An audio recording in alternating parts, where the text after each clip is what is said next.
Hola y bienvenidos. Hoy nos adentramos en una historia, una historia intensa de amor, guerra y también exilio, a partir de unos fragmentos que tenemos de la novela Después del amor.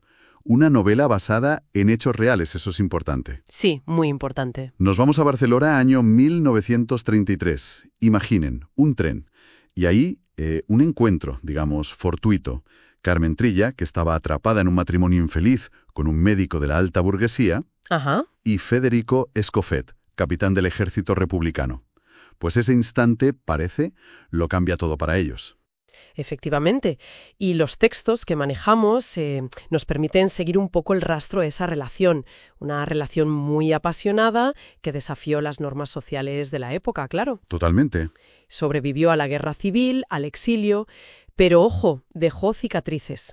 Cicatrices imborrables, sobre todo parece en los hijos de Carmen. Claro. Vamos a analizar un poco cómo esas decisiones tan personales, tan íntimas, pues se ven arrolladas, moldeadas por los grandes acontecimientos históricos. Hablamos de la España de los años 30, los 40, una época tremenda. Nuestra tarea hoy es, desgranar esos momentos clave, las emociones, las complejidades de la historia, ¿verdad?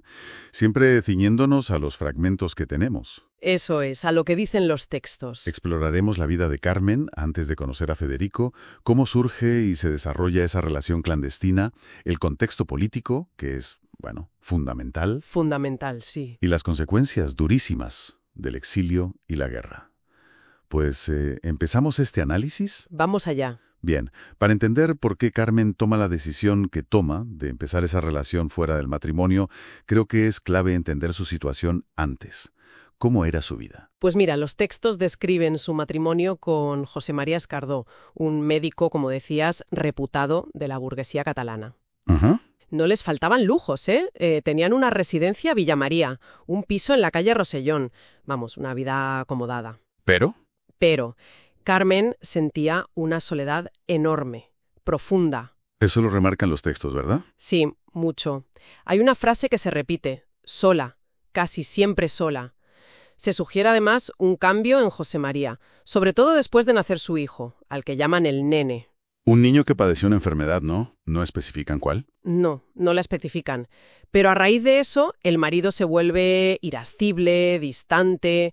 Incluso los textos mencionan episodios de violencia contenida, de golpear muebles. Qué difícil. Sí. Carmen llega a pensar, a fantasear con sacudirse la esclavitud de ese matrimonio. Así lo dice el texto. Es fuerte. Y a esto le sumas una diferencia ideológica que estaba ahí, latente.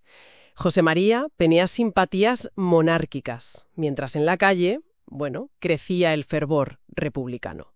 Y Federico, claro, era republicano. Y entonces, llega algo que es un punto de inflexión brutal, ¿no? Sí. Carmen descubre que su marido le es infiel. Y no con cualquiera. No, con su propia hermana, Mercedes. Hay una escena que describen los textos con mucho detalle, donde los sorprenden besándose apasionadamente. Terrible. Una traición doble, vamos. Exacto. Y la marca muchísimo, claro. Pero, ¿qué hace?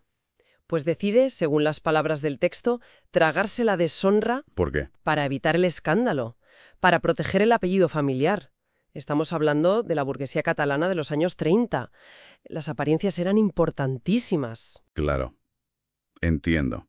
Este hecho es crucial, entonces, para entender cómo estaba ella emocionalmente cuando conoce a Federico. Su vulnerabilidad, su disposición. Sin duda alguna. Ese descubrimiento más la soledad que sentía, más las normas sociales tan rígidas para una mujer de su clase. El qué dirán, ¿no? El qué dirán, la vigilancia constante de figuras como esa Catalina Valls y su círculo, las guardianas de la decencia, como las llama el texto. Todo eso crea el caldo de cultivo perfecto. Para que aparezca Federico. Y que represente una vía de escape, una promesa de vida, de sentirse viva. La presión social era, asfixiante. Hablemos de él entonces. Federico Escofet, capitán del ejército. ¿Cómo lo pintan los textos? Pues lo presentan como un hombre íntegro, con un fuerte sentido de la dignidad. Hay un ejemplo de su trato a un joven aprendiz que lo muestra bien. Ajá. Y llama la atención que, como José María, él también venía de una familia monárquica. Pero él sí abrazó la república. ¿Y por qué ese cambio? Los fragmentos mencionan su decepción con la dictadura de Primo de Rivera, sobre todo por cómo trató a Cataluña, ¿sabes? Menospreciando la lengua, la cultura. Entiendo. Estaba casado, Federico, pero parece que era un matrimonio más bien formal, de conveniencia, quizá, lo que le daba cierta libertad. Y también se menciona un pasado amoroso, una tal Dolores. Su ayudante Llobet lo sabía. Vale. Y entonces llega ese día clave, el tren. 27 de septiembre de 1933. Este es el detonante, sí. A partir de ahí, pues empiezan una relación secreta. ¿Y cómo eran esos encuentros? Clandestinos, claro. Los textos describen citas en un piso discreto, en la calle Sicilia, un lugar descrito como austero, casi impersonal. A veces Gerardo Llobet, su ayudante, que era muy leal, les facilitaba las cosas. Y vemos una transformación en Carmen, ¿no? Sí, muy clara. Pasa del miedo inicial, de la culpa, a sentir un deseo que no puede controlar. Y también una sensación de valentía, como de tomar las riendas de su vida por fin. ¿Y Federico?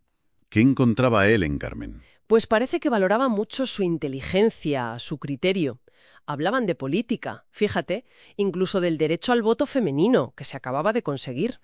Algo poco común, imagino, en las conversaciones de mujeres de su círculo social. Pues sí, los textos sugieren eso, que era algo distinto para él. Pero claro, mantener un secreto así es complicado. Complicadísimo. Y Manola, la criada de Carmen, que era fiel y discreta, no tarda en sospechar. Las excusas de Carmen para salir pues no eran muy convincentes, parece. Se nota la tensión. Hay un incidente con el chofer de José María, ¿verdad? Tomás. Sí, que intenta sonsacarle información a Manola sobre dónde va Carmen, qué hace, pero ella se mantiene firme, leal a Carmen. No suelta prenda. Y Federico se entera de que la criada sabe. Sí, y se preocupa. Lógicamente, el riesgo era enorme. Y todo esto mientras la situación política en España, bueno, y sobre todo en Cataluña, era un polvorín. Extremadamente volátil, sí. Los textos nos recuerdan la proclamación de la Segunda República en abril del 31. La euforia en Barcelona. La proclamación del Estado catalán por Macià, que luego se recondujo a la Generalitat. Es interesante ver cómo Federico y Llobet, que venían de familias monárquicas, pues se adaptan y encuentran su sitio en ese nuevo orden republicano. Pero esa estabilidad republicana duró poco, ¿no? Poquísimo. Los años 33, 34 son de una agitación política tremenda. Gobiernos que caen, crispación social. Hasta que llegamos a octubre del 34. Un momento decisivo. Sí, el 6 de octubre. Lluye Companys, que era el presidente de la Generalitat, sucesor de Macià, proclama otra vez el Estado catalán desde el balcón.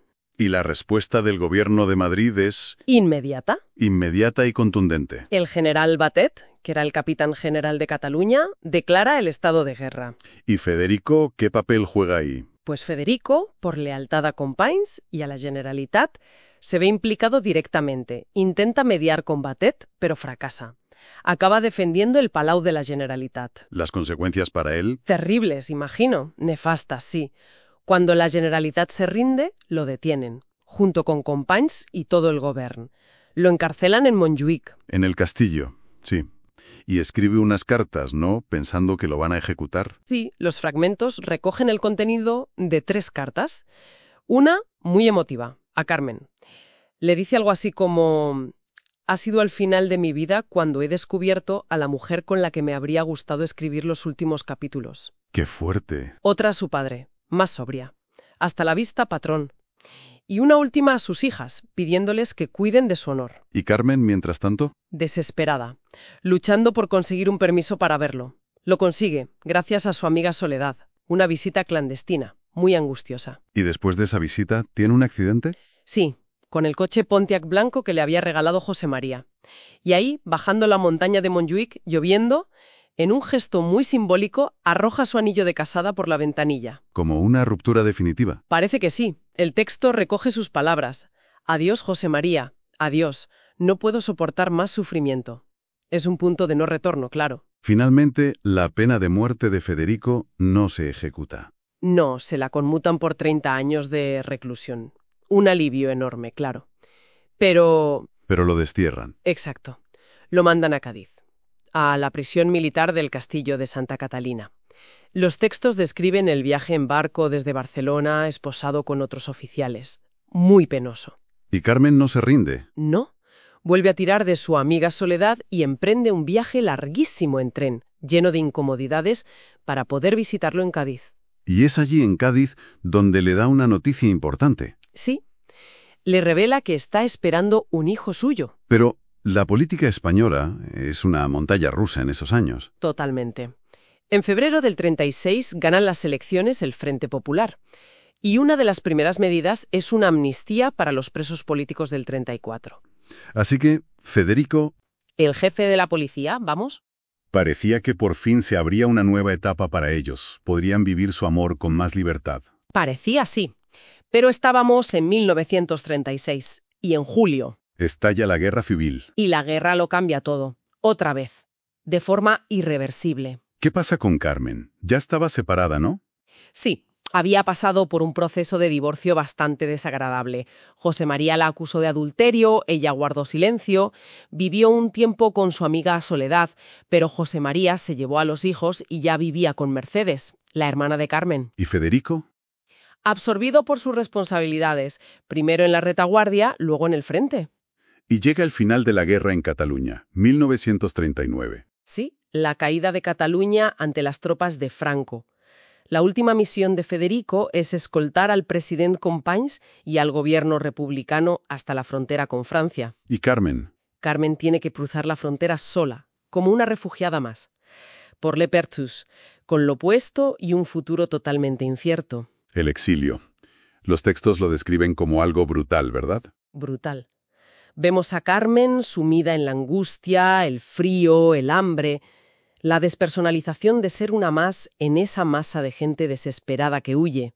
Pero tiene un golpe de suerte dentro de la desgracia. Sí, la encuentran casi moribunda unos molineros franceses, Marie y Adolphe Dussart, cerca de Perpiñán, y la cogen en su casa. Son su salvación en ese momento. Mientras tanto, Federico Comparte el destino de miles de republicanos españoles. Acaba internado en el campo de concentración de Argelès-sur-Mer, en la playa, en condiciones infrahumanas. Pero Carmen no deja de buscarlo. No. Y gracias a la ayuda de los Dussart, a su humanidad y a sus contactos, consigue localizarlo y finalmente sacarlo del campo. La reunión debió ser... Un momento de alivio tremendo en medio de tanto desastre, imagino. Sobreviven como pueden en Perpiñán un tiempo, luego van a París. Se alojan en un hotel modesto, el Hotel Tronchet. Y tienen que vender cosas para sobrevivir. Sí, Carmen vende joyas familiares que había conseguido sacar de España. Unas plumas de oro del padre de Federico, por ejemplo. Necesitaban dinero para ir tirando. Buscando algo de estabilidad, acaban en Bruselas. Sí, se instalan allí, en un apartamento en la Rue van der Kinder. Parecía que por fin quizá podrían intentar construir una vida juntos. Un poco de normalidad. Pero la calma dura poco. La tragedia vuelve a golpear. Durísimo. Estando en Bruselas, Carmen recibe la peor noticia. Su hijo enfermo, el nene, ha muerto en Barcelona. Y no puede volver. No puede. Como exiliada, compañera de un republicano señalado, imposible regresar para el entierro. El dolor es, bueno, los textos lo describen como inmenso, devastador. Y por si fuera poco, Poco después, recibe una carta de su hermana Mercedes. la hermana con la que le engañaba a su marido. Esa misma. Una carta demoledora. Mercedes, quizá por la culpa tras la muerte del niño, le confiesa todo. Toda la verdad sobre su relación con José María. ¿Y cuándo empezó esa relación? Le cuenta que empezó poco después de nacer el nene, aprovechando la crisis matrimonial de Carmen. O sea, años de engaño y traición dentro de su propia familia. Más dolor sobre el duelo de Carmen. Es tremendo. Y la historia, otra vez, irrumpe sin piedad. Implacable. Estalla la Segunda Guerra Mundial. En mayo de 1940, la Alemania nazi invade Bélgica. ¿Y tienen que huir de nuevo? Otra vez, de Bruselas. Se unen a otra marea de refugiados. Y los fragmentos que tenemos terminan ahí, de forma muy abrupta. Escapando en un carro tirado por un asno, ¿no? Camino de Ypres. Sí, y sufren un bombardeo cerca de Tournai. Resultan heridos y los recogen, soldados alemanes. Una ironía amarga del destino. Ahí se corta la narración que tenemos. Nos deja en vilo. Bueno, analizando todo esto, lo que emerge con mucha fuerza de estos fragmentos es esa tensión brutal, ¿no? Entre el deseo de Carmen de buscar su felicidad personal y las normas tan rígidas de la sociedad, de la familia, en su época. Claro. Su intento de liberarse de un matrimonio que la asfixiaba, pues la enfrenta directamente a lo que se esperaba de ella, como esposa, como madre, en esa burguesía catalana. Lo interesante es ver cómo las consecuencias de esas elecciones personales se ven, magnificadas, distorsionadas por los grandes acontecimientos históricos que les toca vivir. El precio es altísimo. Altísimo, la separación de los hijos, primero por el marido, luego por el exilio, la muerte del nene en la distancia, las penurias de la guerra, el desarraigo constante, tener que empezar de cero una y otra vez. Vemos cómo la República, la Guerra Civil, el exilio, la Segunda Guerra Mundial actúan como una apisonadora sobre sus vidas. Totalmente. Arrasan con todo. Es también una historia llena de secretos, ¿verdad? Secretos que al final acaban saliendo a la luz. Y a menudo de forma muy dolorosa. Sí, el adulterio de José María y Mercedes, oculto durante años, la propia relación clandestina de Carmen y Federico, incluso la lealtad silenciosa de la criada, Manola, que sabía, pero callaba. La verdad emerge, sí, pero no siempre libera. A veces hiere más. Exacto. A veces añade más dolor, como la carta de Mercedes. Y desde luego es un testimonio de resistencia, de sufrimiento casi, inimaginable. Sí, la capacidad de Carmen y Federico para seguir adelante. A pesar de la cárcel, la guerra, el exilio, una y otra vez, la pérdida de un hijo. Es asombroso. Aunque los textos también sugieren que las heridas quedan ahí, ¿no? Quedan profundas. La posible culpa de Carmen, la desilusión acumulada de Federico. Quizá esas heridas nunca lleguen a cerrarse del todo. Hemos seguido los pasos de una vida, de dos vidas, marcadas por un amor que nació en un tren. Un amor que tuvo que navegar por algunas de las décadas más turbulentas de la historia de Europa. Una pasión que los arrastró al exilio, a la pérdida, pero que también parece que forjó entre ellos un vínculo muy fuerte, capaz de resistir casi cualquier cosa. Recordamos, eso sí, que nuestro análisis se basa en fragmentos de una novela, aunque esté inspirada en hechos y personajes reales. Eso es. Y la historia de Carmen y Federico, tal como se nos presenta aquí, nos deja pensando, ¿verdad? Si ampliamos un poco la perspectiva. A ver. Considerando el coste personal tan inmenso para Carmen, la separación definitiva de sus hijos, no poder despedirse del que murió, perder su casa, su país, enfrentar décadas de exilio, de dificultades. Es que es mucho. Muchísimo. Muchísimo. Y esto nos lleva a preguntarnos, ¿fue esa búsqueda del amor una auténtica liberación para Carmen? ¿Una salida real de esa jaula que era su matrimonio infeliz? O la condujo, quizá irónicamente, a otra forma de cautiverio, impuesta esta vez por la historia, por las circunstancias, aunque la elección inicial fuera suya. Una pregunta difícil. ¿Qué revela esta historia sobre el margen real de elección que tenemos las personas cuando nuestros deseos más profundos, nuestro anhelo de felicidad, choca contra las fuerzas implacables del contexto histórico? Buena pregunta. Una cuestión para seguir dándole vueltas, creo yo.